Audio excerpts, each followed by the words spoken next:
One of the great things about the guitar is how expressive of an instrument it can be. And as guitarists, we have different techniques that we can use to kind of breathe life into our notes.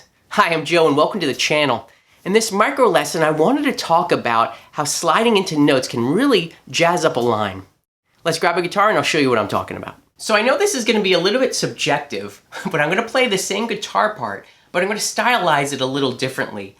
I'll play it one way and then I'm going to play it the other way, and I'm just curious to know in the comments below, which one do you think sounds more interesting? Alright, here goes version 1.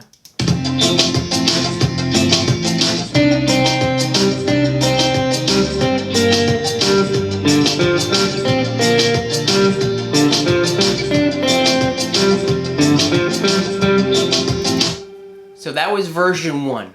Now I'm going to play version 2.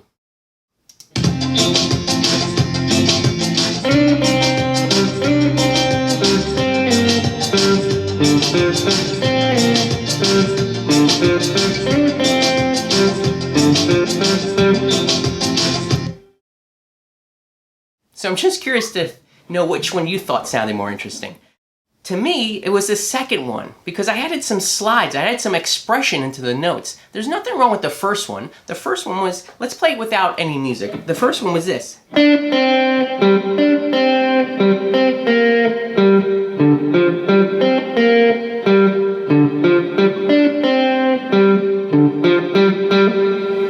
Now here's the second one.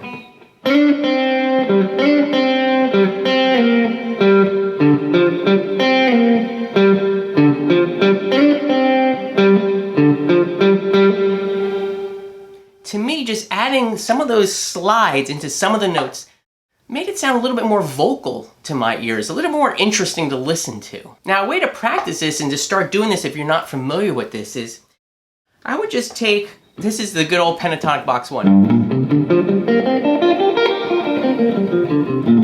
And for this exercise, I was sliding a little bit into the second box. Just the top half. So what I would do is just take 2 notes, 2 whole steps, and start practicing sliding in between. And the trick to do this is you have to let up the pressure of your finger slightly as you go over the next strings. You can't really leave the same pressure down. It's just too much to make an even slide. So it's a little bit of a let go, just slightly, because you still want the note to be ringing. And I would just practice sliding back and forth.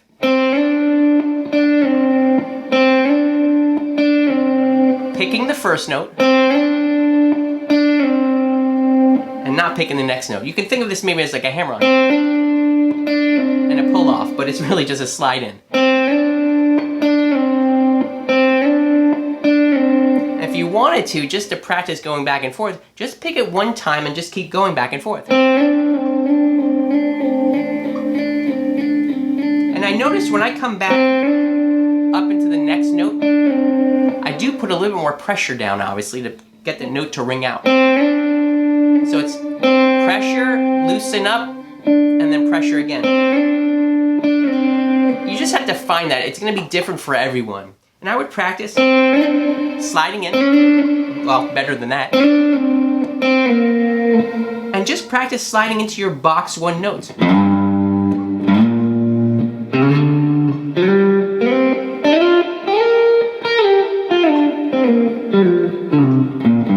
And you should use different fingers as well. There I was using my second finger, but maybe your third finger.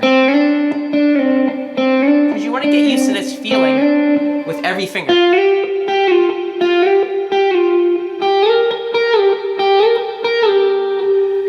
And since the pentatonic shape is something that you're familiar with, you already know where to aim to get to the next note. You're not really guessing, you're kind of just sliding up.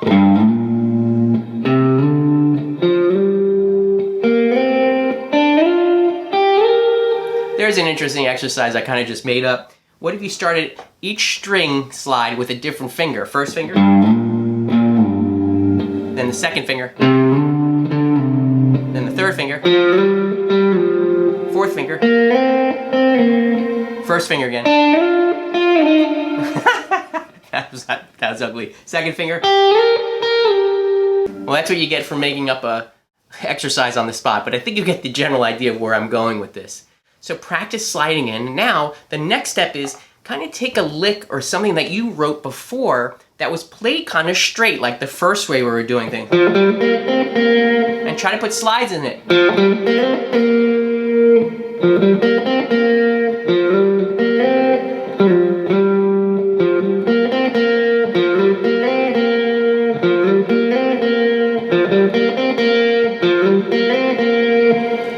And just start to experiment where you can insert these. And you probably don't want to do them on every single note. It might be a little bit of overkill, or it might sound great for the part or the line that you're writing. But just start to experiment to incorporate this a little bit more in your playing. It's going to take some time to get used to that pressure and moving it back and forth, but you'll find that this really does open up a whole different world of expression for you on the instrument. That's another micro lesson down. I hope you found some value in this video, and if you did, would you do me a favor? I'm really trying to grow the channel. Would you help me out by subscribing down below or hitting the like button? All these things help me out, and I'm so grateful for your support. As always, I wish you a fantastic day.